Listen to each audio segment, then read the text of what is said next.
Bonjour. Petit 1. Oui, je me suis fait opérer de base en janvier de la mâchoire, si jamais. Il y a eu des problèmes, j'ai dû me refaire opérer en février. Oui, on est en avril.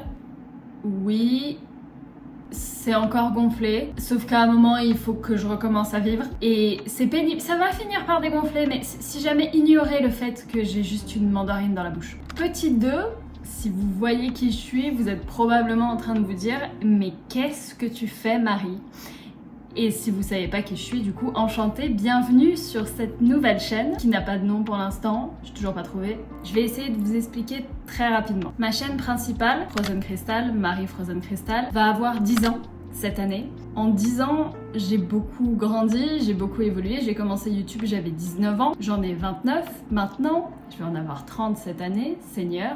Et ça fait quelques années, je dirais depuis 2020 à peu près, 2019 même, que j'ai un petit peu changé de contenu, qui j'étais, ce que j'aimais dans la vie, tout ça.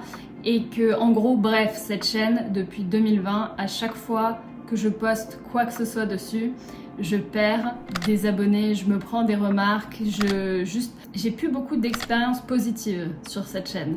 En fait, à chaque fois que je poste, il y a des centaines de personnes qui s'en vont et des centaines qui restent en me disant « Ah, mais t'existes encore? Ah, mais tu veux pas? Mais tu te souviens avant, c'était sympa, tout ça. » Bref, j'ai déjà fait des vidéos là-dessus, mais je me suis retrouvée dans une situation un petit peu bizarre où je n'osais pas poster sur ma propre chaîne YouTube. Ça fait des années que je n'ose pas poster sur ma propre chaîne YouTube parce que j'ai une chaîne YouTube qui a pas mal d'abonnés, mais qui sont tous soit inactifs, soit qui étaient là pour quelqu'un que je suis plus trop, soit qui sont là pour me rappeler que avant j'étais plus drôle, j'étais meilleure, j'étais plus jolie, j'étais plus que tout ce que vous voulez. Bref, ça fait longtemps que j'envisage ça, mais je voulais essayer de voir ce que ça faisait, de juste revenir à zéro. Ça veut pas dire que j'abandonne ma chaîne principale Frozen Crystal, je vais continuer à poster des choses dessus, des belles vidéos assez travaillées, mais vraiment de temps en temps, c'est-à-dire tous les X mois,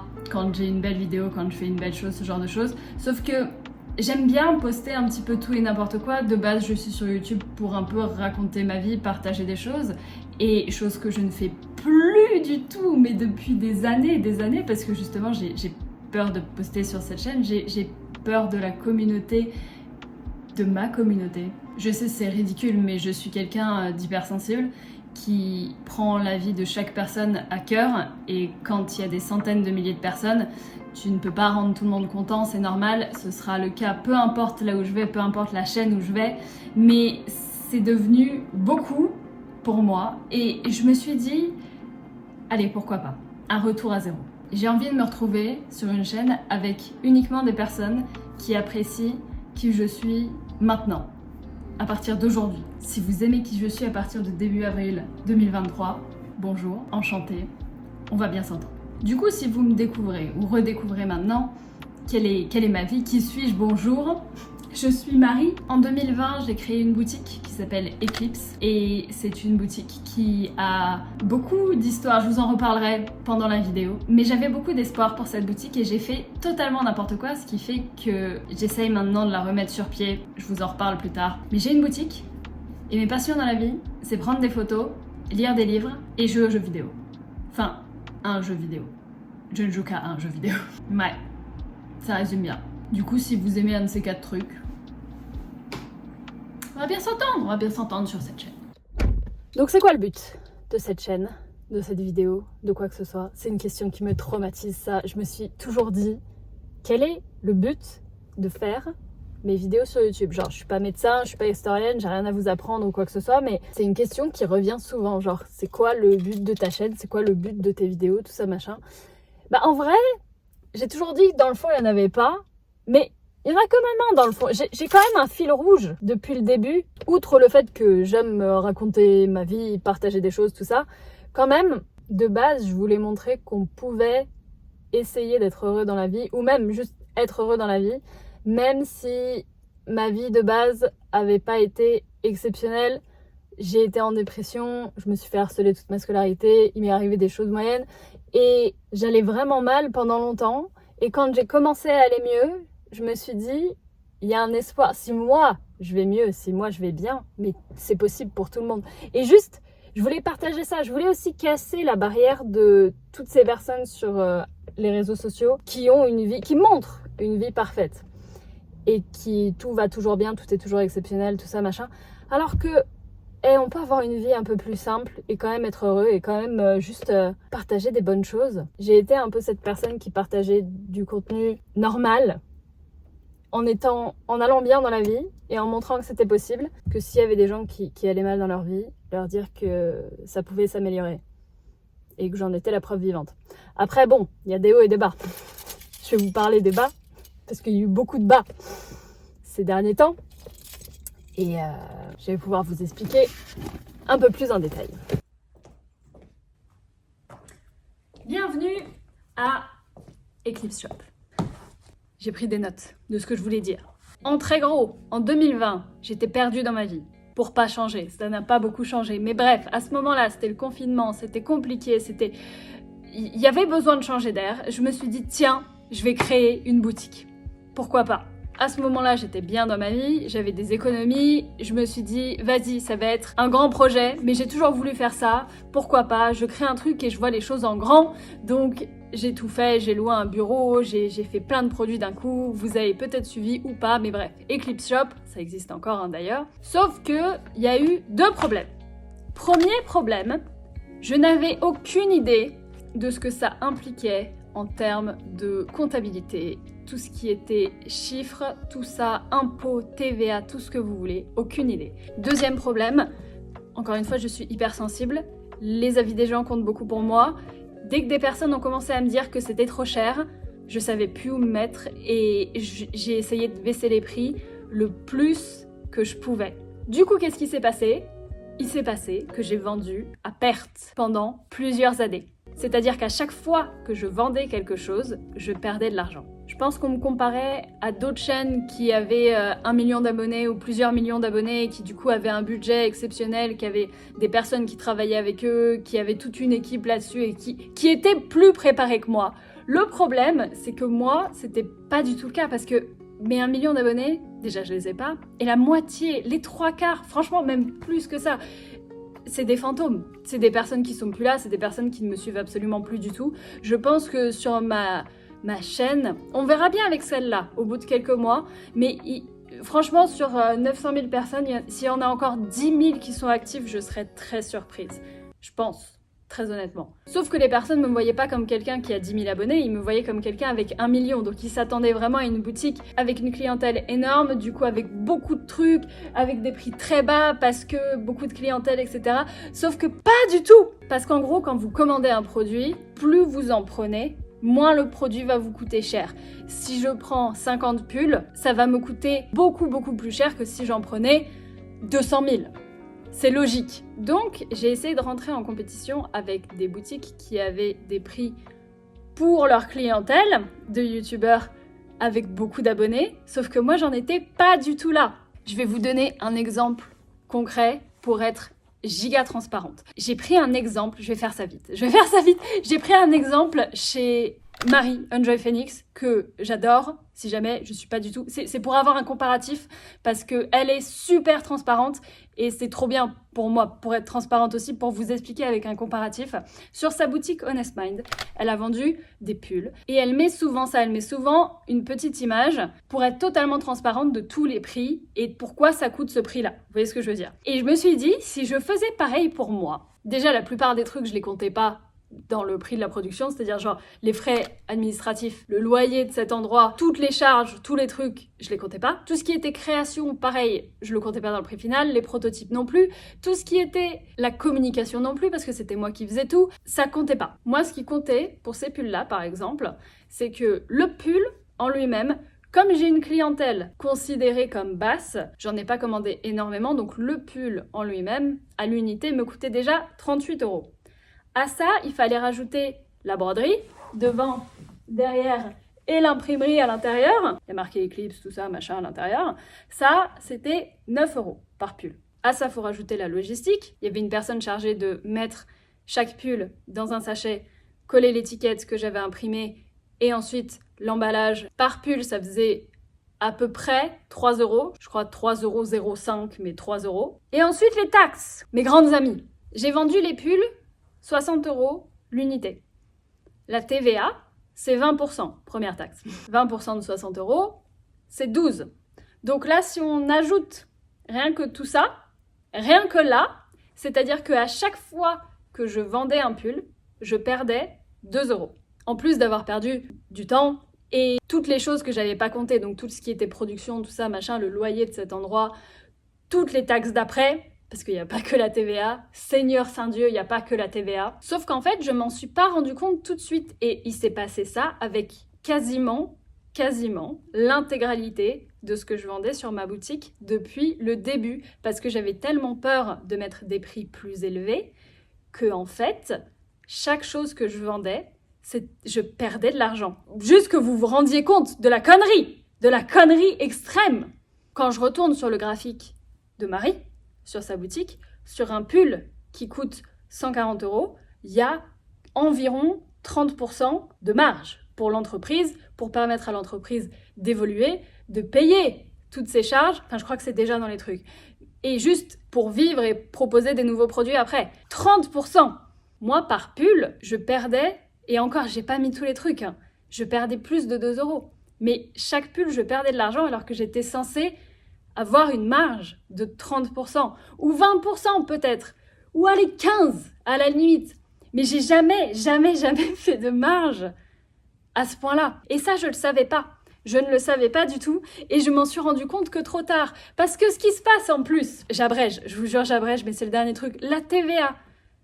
Le truc exceptionnel avec la TVA, c'est que tu ne la payes pas tout de suite. C'est-à-dire que au début, tu as les sous sur ton compte et ils débarquent après, au bout de plusieurs mois, longtemps, quand tu as déjà oublié, pour te dire « Hé, tu vois là, toute cette somme-là, c'était pour nous ». J'étais absolument pas préparée. Personne ne m'a mise en garde et je me suis retrouvée à devoir payer des sommes inestimables que je n'avais pas. Et le problème, il est là. Enfin voilà, ces deux problèmes-là ont fait que, en gros, actuellement, j'ai énormément de dettes.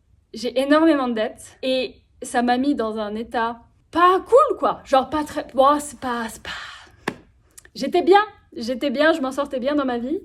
Et là, en fait, je suis dans une situation assez critique. Donc après m'être apitoyée sur mon sort pendant plusieurs mois, en plus de m'être fait opérer de la mâchoire et de ressembler à la moitié d'un rectangle depuis des mois, je me suis dit, écoute, Marie, cette boutique, c'était le projet de ma vie. Ça s'est totalement cassé la gueule, mais vraiment comme jamais je me suis cassé la gueule dans ma vie. Mais je suis pas quelqu'un qui abandonne.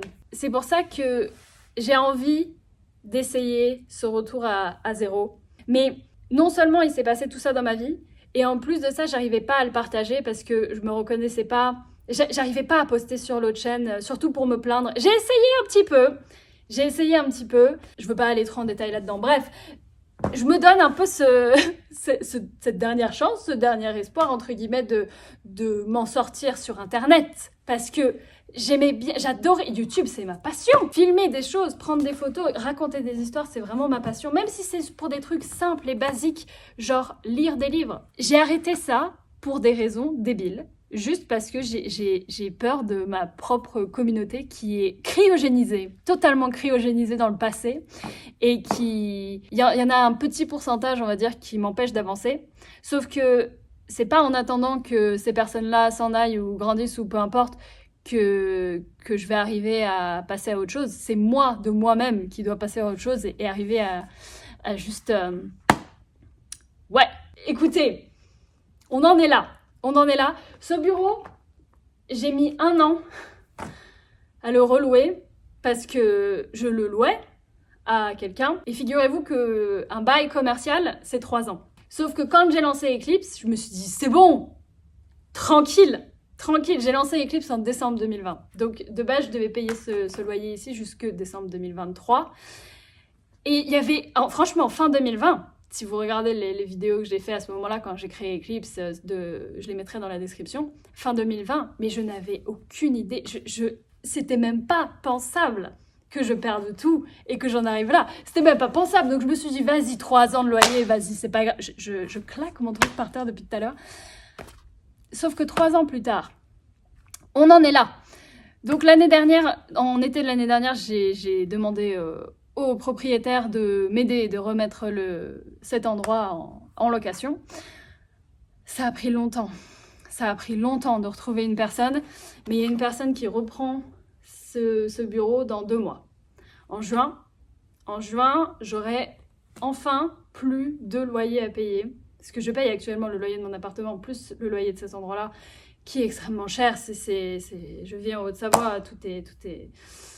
Bref, je sais pas si je devrais autant parler d'argent, n'empêche. J'ai envie d'être transparente et de vraiment tout vous expliquer pour que vous compreniez et que s'il y a des gens qui veulent lancer une boutique, une société, un truc, qui se rendent compte à quel point en fait il faut se faire attention et se préparer et avoir au moins une personne à côté qui connaisse quelque chose à la comptabilité, ou vous y intéressez vous-même. C'est ce que j'ai fait, mais bien trop tard. C'est ce que je suis encore en train de faire parce que je pige encore rien, mais je parle peut-être trop d'argent et c'est peut-être mal vu en France, mais je préfère vous le dire, je préfère être honnête. Au moins, j'aurais fait une update d'Eclipse. Donc Eclipse existe toujours. Hein.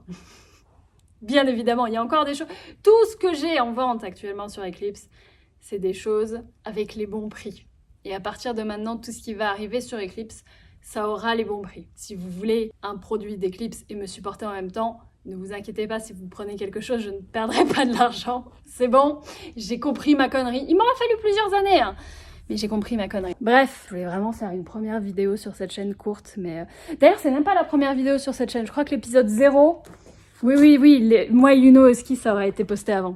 Donc c'est ça, en fait, qui m'a vraiment inspirée. C'est ce week-end qui m'a inspirée à me dire « Vas-y, faut que je me bouge. Faut que je me bouge, je peux pas continuer à m'apitoyer sur mon sort et juste attendre de finir à la rue, en fait. Genre, littéralement. Donc non, motivation, mais motivation tranquille, c'est-à-dire que Eclipse va reprendre, doucement mais sûrement. Vous avez pas encore fini d'entendre parler de moi. Mais cette fois-ci, c'est sur une nouvelle chaîne. Donc si jamais vous voulez pas entendre parler de moi, la lumière est possédée. Si vous voulez pas entendre parler de moi, vous avez juste pas à vous abonner à cette chaîne-là. C'est incroyable. Bref, retournons à l'appart. Rebonjour. Oh, les cernes que j'ai, c'est aberrant. Je viens d'avoir un call pour un potentiel partenariat. Je sais que je fais jamais de partenariat. J'en ai quasiment jamais fait, hein, parce que soit je dis non, soit ça m'intéresse pas, soit j'ose pas, soit je... C'est très rare que je fasse des partenariats. Mais là, je me suis dit, pourquoi pas? C'est une marque que j'aime bien, qui m'a contactée, que je consommais déjà avant qu'ils me contactent, donc ça c'est très bien. Par contre, quand je leur ai dit que je faisais plus de contenu sur ma chaîne YouTube à 1 million d'abonnés et que j'en recommençais une et qu'elle avait 700 abonnés actuellement, ils m'ont fait compréhensible. Du coup, on va faire un essai jusqu'au 1er mai, voir déjà si je ne mens pas, et j'ai une communauté quand même qui s'intéresse aux potentiels partenariats que je fais. Donc je vous en reparlerai dans une autre vidéo. En tout cas, on arrive doucement à la fin de la journée et de la semaine. J'ai pas mal planifié ce que j'allais dire dans cette vidéo-là parce que c'est la première. Enfin, c'est pas la première, c'est la deuxième, mais on va dire que celle d'avant c'était la 0 et là c'est la 1. Mais le but c'est quand même d'avoir une chaîne où je peux juste poster des choses sans prise de tête. Et là, on dirait que je me suis pris la tête pour faire cette vidéo, mais c'est parce que c'est la première, c'était pour expliquer, donc je pense que c'est quand même logique. C'est logique? C'est logique. Je sais qu'il y a des gens qui me diront que c'est totalement débile parce que j'ai une chaîne à quasiment 1 million d'abonnés. Je sais qu'il y a des gens qui me diront « Ouais, diviser pour mieux régner ». J'adore cette expression. Moi, je sens que ça va me faire du bien. Je sens que juste, on va se retrouver, juste les vrais. Vous voyez ce que je veux dire? Bref, écoutez, c'est le début d'une nouvelle aventure. On va voir où est-ce que ça va nous mener, on va voir le genre de vidéo, on va voir. En attendant, merci d'avoir regardé celle-ci, de littéralement moi qui parle avec quasiment pas de coupure, mais je parle dans des endroits différents, avec des plans différents, regarde. Voilà. Pas très bien rangé mon bureau. Si, j'ai rangé l'armoire derrière moi, regardez. Eh, ça rend bien, non? Il y a tous les petits lots d'Eclipse, encore disponibles d'ailleurs. Je pourrais vous faire un petit tour de mon bureau, un de ces jours, avec les... Enfin, j'ai plein d'idées, mais en attendant, merci d'avoir regardé celle-ci, et à bientôt.